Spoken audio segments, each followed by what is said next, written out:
Bismillahirrahmanirrahim. Assalamualaikum warahmatullahi wabarakatuh. Alhamdulillahilladzi anzalal Qur'an hudal linnas wa bainatin minal huda wal furqan. Asyhadu an la ilaha illallah wa asyhadu anna Muhammadan abduhu wa rasuluh. Allahumma sholli ala Muhammad wa ala alihi washabihi ajmain. Kaum muslimin dan muslimat, bapak-bapak, ibu-ibu, adik-adik sekalian, kita kembali melanjutkan pembahasan kita dengan yang masih ada kaitannya dengan pembahasan yang lalu, yaitu Islam sebagai tata cara yang mendamaikan dan mensejahterakan atau menyelamatkan. Pada pembahasan yang lalu kita sudah jelaskan bahwa istilah dinul Islam ini di dalam Al-Quran ada persamaan istilah. Itulah yang kemarin kita sampaikan, dinullah, dinul qayyim, dinul haq, dinul khalis. Selain masih banyak seperti siratal mustaqim. Artinya ini semacam sinyal ya dari Allah bahwa kalaupun berbeda istilahnya, berbeda kalimatnya, namun pengertiannya satu. Pengertiannya satu. Artinya sinyal ini, kalaupun manusia ini berbeda-beda, khususnya umat Islam, berbeda-beda cara berpikirnya, tapi ketika memandang Islam ini atau memandang ajaran ilmu Allah ini, yaitu Al-Quran Sunnah Rasul, kita harus satu.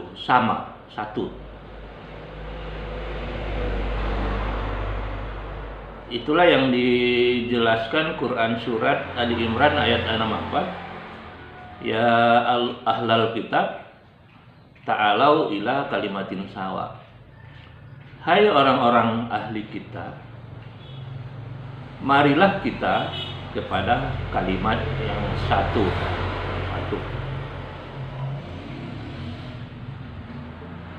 Nah, seperti itulah sinyal dari Allah supaya manusia itu bersatu. Artinya satu istilah, satu pengertian. Nah, kalau kita berlainan, berbeda, mengartikan satu istilah saja, satu istilah, tapi berbeda kita memberikan pengertian satu istilah itu, apalagi istilah-istilah yang datang dari Quran, kita berbeda memberikan pengertian, akan terjadi perselisihan. Nah, kalau sudah terjadi perselisihan, pastilah terjadi perpecahan. Nah, begitulah metode Quran yang diajarkan oleh Allah. Luar biasa memang Quran ini. Kalau kita terus-menerus mengikutinya, memahaminya, mempelajarinya, sangat asik. Sangat asik. Tidak ada ajaran yang mempesona kita, yang mengagumi kita, yang kita kagumi, selain daripada ajaran ilmu Allah ini, yaitu Al-Quran. Nah, itu satu. Nah, kemudian kemarin itu kita sudah sampaikan bahwa tujuan Islam itu adalah suatu masyarakat Islam yang cara berpikirnya, pola pikirnya sudah dibimbing oleh wahyu. Yang disebut dengan istilah Darussalam atau Jannah. Di mana wadah dari Islam ini, ajaran Islam ini adalah berbentuk jamaah. Mulai sejak Muhammad bin Abdullah menjadi rasul, yang pertama-tama dibentuknya adalah jamaah. Sampai dia ke Madinah, hijrah ke Madinah, tetap jamaah sampai dia wafat, sampai kepada sahabat-sahabatnya, Khulafaur Rasyidin, tetap jamaah, tidak berubah. Di jamaah inilah adanya pembinaan ini. Terbukti dengan ada penjelasan Umar, dan penjelasan Umar ini dibenarkan oleh Rasul. La islama illa bil jamaah, la jamaah illa bil imarat. Tidak ada Islam tanpa adanya jamaah. Artinya apa? Islam itu bisa dilaksanakan kalau ada wadahnya, ada wadahnya, ya, tempat penurunan wahyu itu.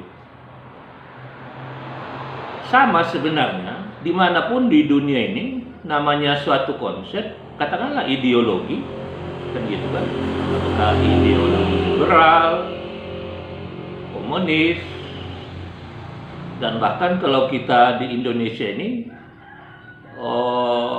landasan bernegara kita Pancasila, itu harus ada wadahnya. Itulah wadahnya tanah air kita Indonesia ini, itu wadahnya. Tidak mungkin suatu ajaran tidak mempunyai wadah. Nah, kalau di Islam itulah wadahnya jamaah. Dan ada contoh-contoh baik secara fisik maupun secara fisik, seperti umpamanya digambarkan oleh Allah seperti bangunan, bahwa umat Islam itu bagaikan suatu bangunan, atau seperti satu batang tubuh, atau gambarannya seperti sholat berjamaah itu. Itu kan gambaran bahwa seperti itulah umat Islam itu seharusnya. Ada imam, ada makmum, kemudian ada shaf. Nah, seperti itu. Kemudian Allah menggambarkan seperti lebah.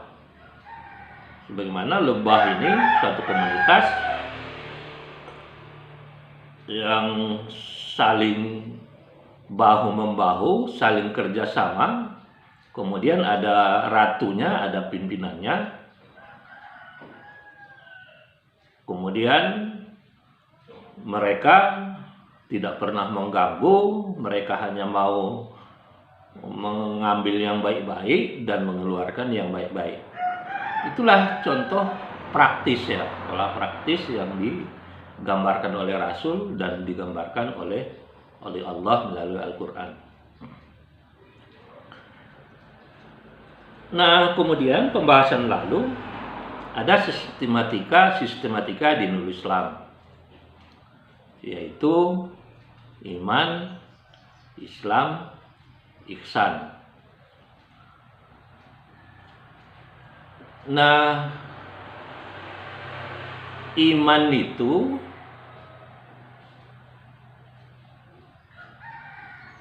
adalah suatu sikap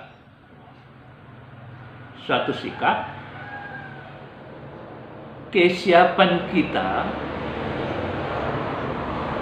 untuk taat kepada ajaran ilmu Allah, yaitu Al-Quran dan Sunnah Rasul. Artinya, seseorang yang dikatakan beriman apabila kolbunya, pola pikirnya sudah siap dibentuk oleh ajaran ilmu Allah dan dibuktikan dengan melaksanakan sunnah Rasul. Nah, itu gambaran orang yang beriman.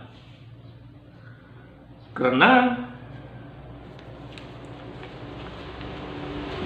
Rasul pernah mengatakan, ada satu hadis, iman bukanlah ilusi. Laisat tal iman bit tamanni.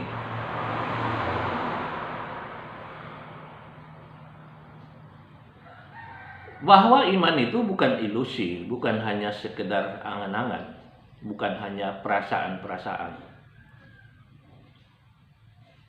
Tapi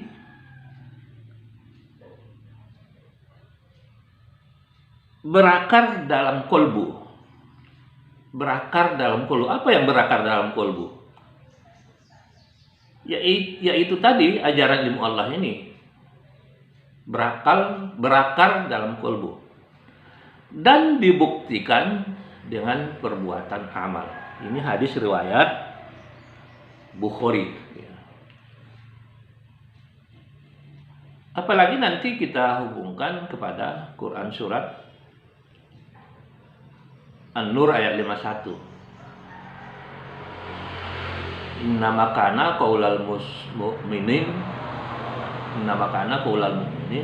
ijadu'u ilallahi wa rasulih liyahkuma bainan nas ayyaqulu sami'na wa ata'na. Sesungguhnya sikap orang yang beriman itu, ucapan orang yang beriman itu, apabila mereka diseru kepada Allah dan kepada ajarannya, kepada Rasul dan kepada sunnah Rasulnya, untuk dijadikan hukum, untuk dijadikan sebagai undang-undang sosial budaya bagi manusia, mereka mengatakan sami'na wa ata'na. Sami'na dengar, pahami, pelajari, kemudian ata'na, taati.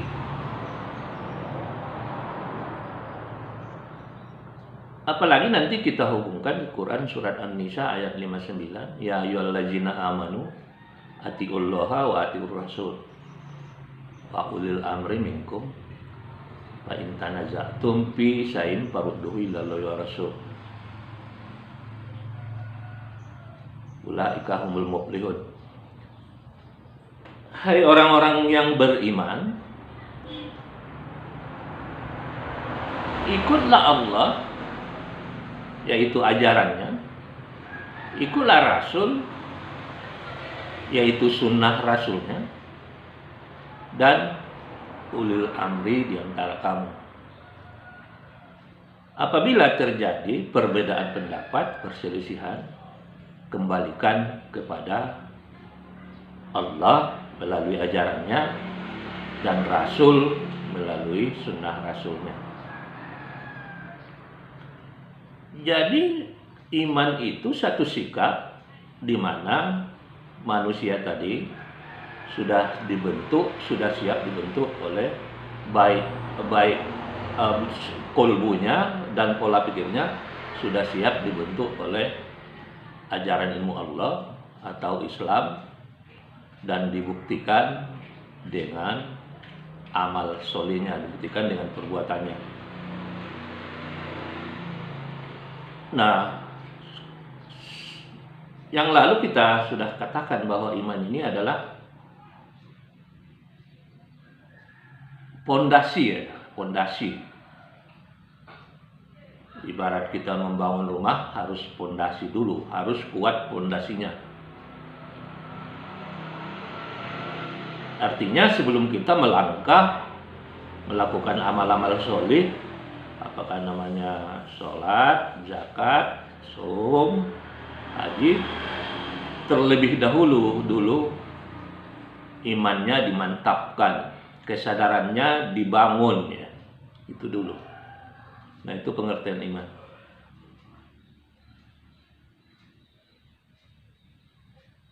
Pada masa Rasul Muhammad, pada periode Bakiyah itu, seperti itulah yang dilakukan oleh Muhammad kepada sahabat-sahabatnya. Maka jangan heran, sahabat-sahabatnya itu siap bahu-membahu dengan Rasul Muhammad untuk menyiarkan ajaran Islam ini.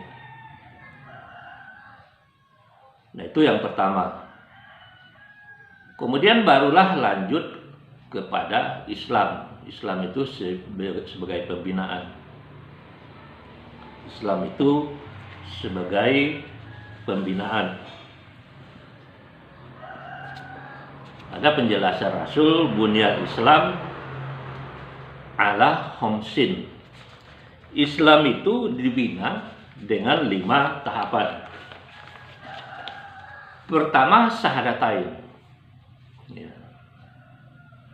Nah, sebelumnya perlu kita jelaskan, pembinaan ini ada target yang mau dicapai. Ada perwujudan yang mau dicapai. Itulah nanti gambarannya ihsan ya. Ihsan. Ada target. Bukan hanya sekedar pembinaan biasa-biasa, ada target. Umpamanya pertama syahadatain. Apa target? Asyhadu an la ilaha illallah wa asyhadu anna Muhammadar Rasulullah. Targetnya adalah untuk kesetiaan kita terhadap ajaran ilmu Allah, yaitu Quran, dan kesiapan kita untuk melaksanakan sunnah Rasul Muhammad. Semacam ikrar lah, janji. Syahadatain itu janji, ikrar ini. Kita berikan ilustrasinya seperti umpamanya kalau kita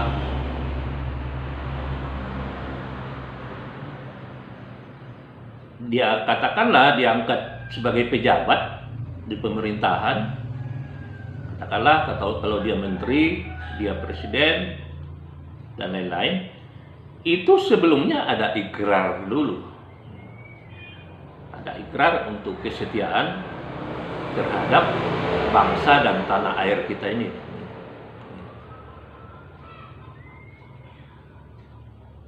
Seperti itulah di dalam melaksanakan pembinaan-pembinaan di dalam Islam ini.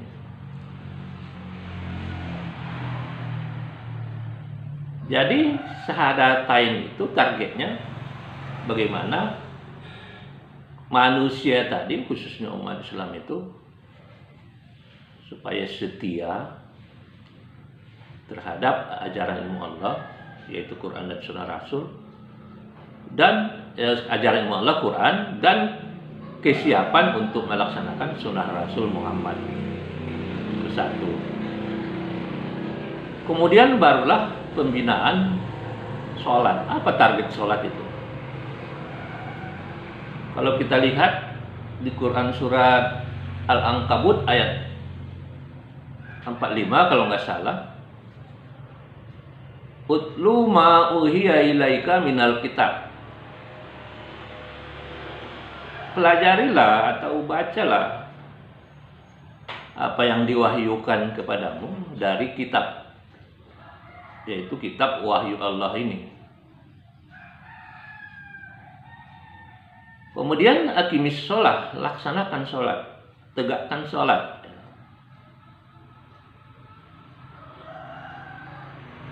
Sebab ayat selanjutnya, inna sholata tanha anil fahsya wal munkar.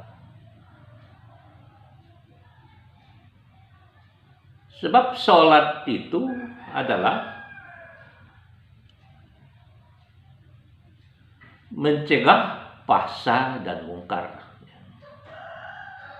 Mencegah fahsya dan munkar. Kalau kita lanjutkan ayat ini, wala zikrullahi akbar.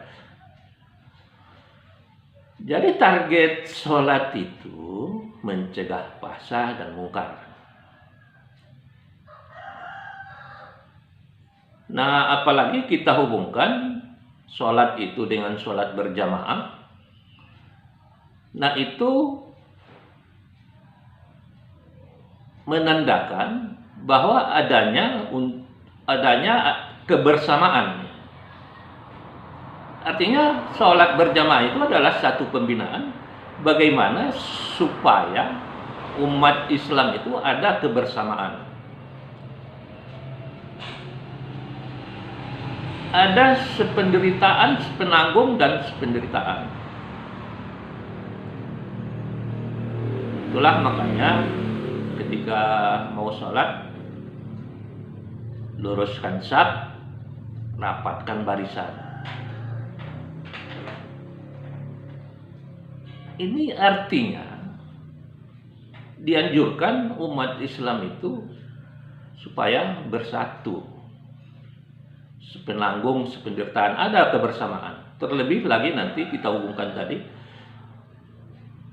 bahwa target sholat itu untuk mencegah fahsya dan munkar. Nggak bisa mencegah fahsya dan munkar itu sendiri, harus bersama-sama. Makanya Rasul Muhammad dulu sebelum dia melakukan dakwah, dia mencari orang-orang dulu, mengajak orang-orang, terutama orang-orang terdekatnya, untuk siap, untuk mau bekerja sama untuk menyiapkan ajaran Islam ini. Itu target. Nah, kemudian zakat. Nah, zakat ini adalah gambaran ekonomi di dalam masyarakat Islam. Ada zakat, ada infak, ada sedekah. Targetnya apa? Untuk menghilangkan ju' itu kelaparan. Menghilangkan kelaparan. Artinya dengan zakat ini, sistem zakat ini diharapkan kalaupun seseorang itu miskin, dia tidak khawatir lagi, tidak khauf ya. Khauf itu khawatir, resah. Karena memang di dalam Islam itu sudah ada ekonomi zakat yang menjamin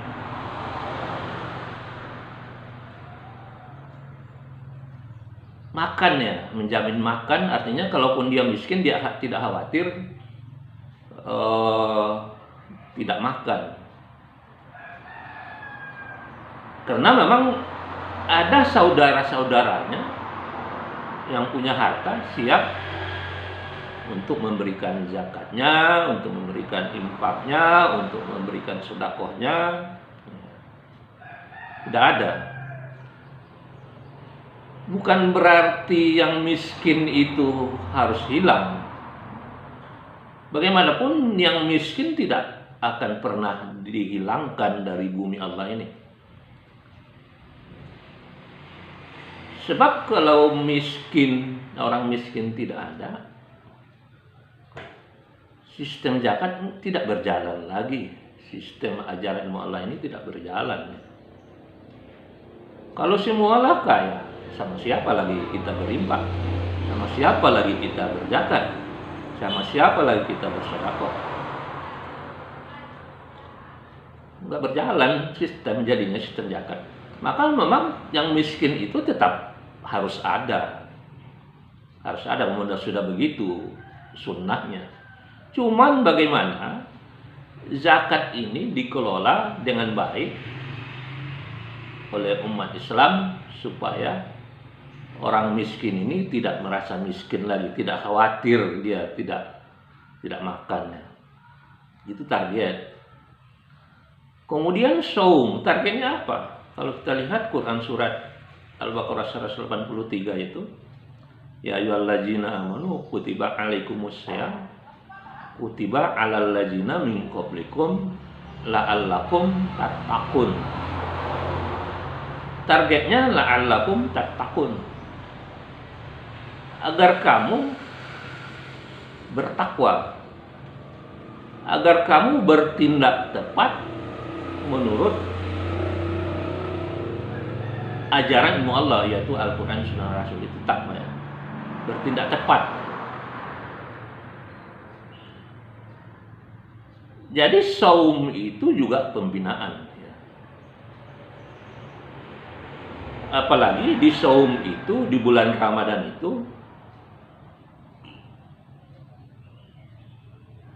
turun Quran ya. Turun Quran, tanzil Quran. Artinya apa? Itu sebagai sinyal bagi kita ayat ini. Seharusnya di bulan Ramadan itu kita tidak hanya membaca saja. Kalau bisa kita sekaligus membaca dan sekaligus mempelajari Al-Quran itu. Tadarus. Pengertian tadarus itu sebenarnya kan mempelajari.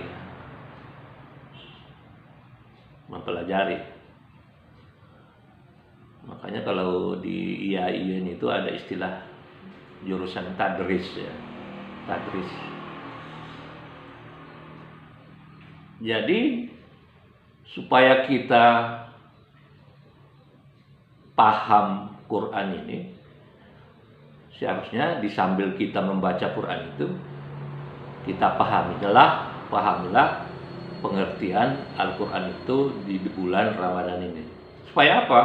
Ya itu tadi, supaya kita paham. Kalau kita sudah paham, ya otomatis kita akan tepat berbuat. Nah, kalau sudah tepat berbuat, itulah yang dikatakan takwa. Nah, kemudian haji, apa targetnya? Targetnya Arafah. Coba kita lihat Quran surat Al-Hujurat ayat 13. Ya ayuhan nasu inna khalaqnakum Zakaria wa unsa wa ja'alna bainakum syu'uban wa qabail lita'arafu. Hai manusia, kami telah menciptakan kamu manusia, ada yang laki-laki, ada yang wanita, perempuan. Nah, kemudian dari laki-laki dan perempuan ini berkembang menjadi su'uba wa qabail, bersuku bangsa ya. Bersuku berbangsa-bangsa atau bersuku-suku. Nah, dengan begitu, dengan suku bangsa ini, lita'arafu, kamu dipertemukan. Artinya dipertemukan itu di Arafah itu. Arafah. Dipertemukan, saling kenal mengenal. Nah, kalau kita simpulkan, Arafah ini, gambaran haji ini, target haji ini Arafah adalah miniatur ya, miniatur masyarakat Islam secara internasional. Karena memang kalau haji itu bukan hanya dari satu suku bangsa saja, dari seluruh penjuru dunia bertemulah di Arafah. Nah, di Arafah inilah saling mengenal, seharusnya saling mengenal. Nah, apalagi kita hubungkan kepada urutannya sistematika pembahasan ini, mulai dari syahadat, sholat, zakat, saum, haji ya. Haji ini pembinaan yang terakhir ya. Yang terakhir, puncaknya. Puncak pembinaan di dalam Islam tadi. Ya puncaknya ya bagaimanalah supaya seluruh suku bangsa ini bisa bersatu. Puncaknya seperti itu. Bisa bersatu, saling mengenal, saling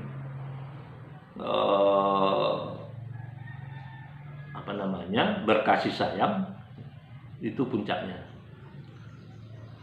Nah, seandainya kita umat manusia ini, khususnya umat Islam, mampu melakukan itu, sungguh indah kehidupan ini. Sungguh indah.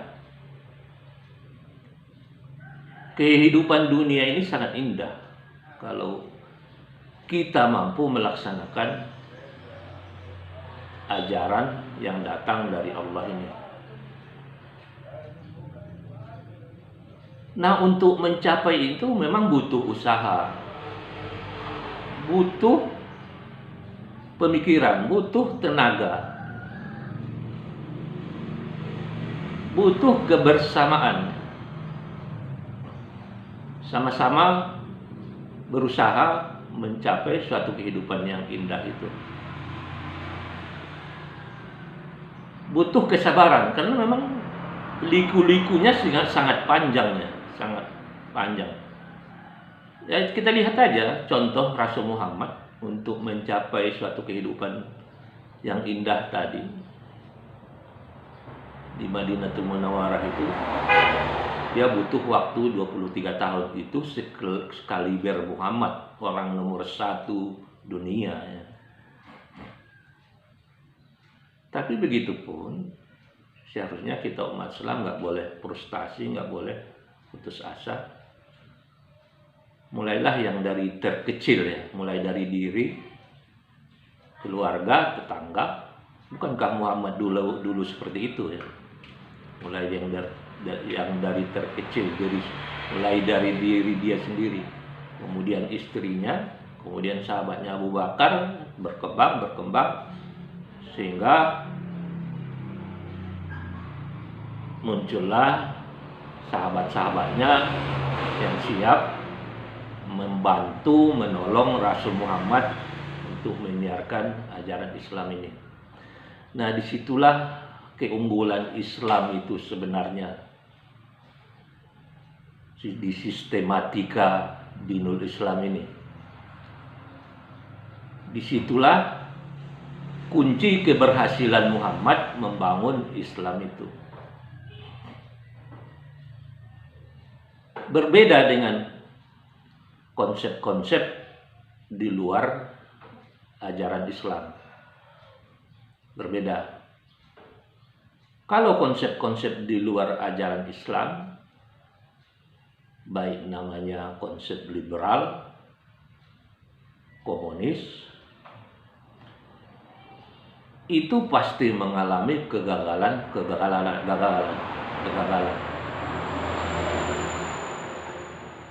Coba kita lihat namanya konsep liberal. Di sana ada istilah liberté, égalité, et fraternité. Kemerdekaan,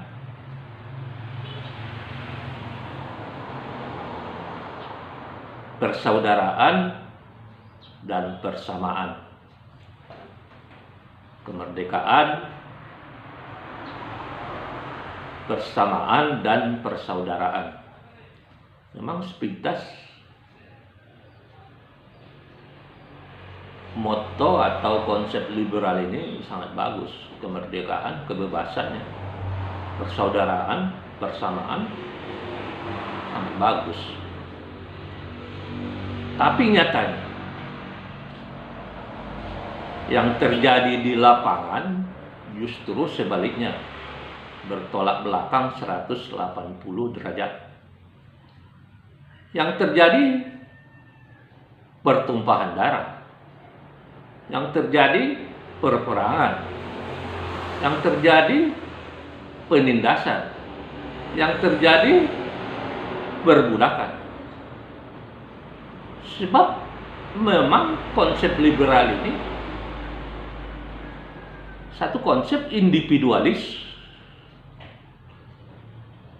Siapa yang kuat, dia yang menentukan, bahkan akan menindas yang lemah. Itulah liberal. Makanya tetap gagal. Liberal ini gagal. Berbeda dengan Islam tadi yang dicontohkan Muhammad tadi, berbeda. Di mana bedanya? Sebab konsep liberal ini penentunya adalah subjektif manusia, hasil olahan pikiran manusia, buatan manusia. Itu satu.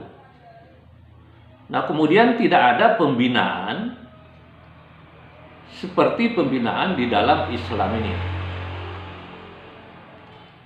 Tidak ada pembinaan yang kontinu.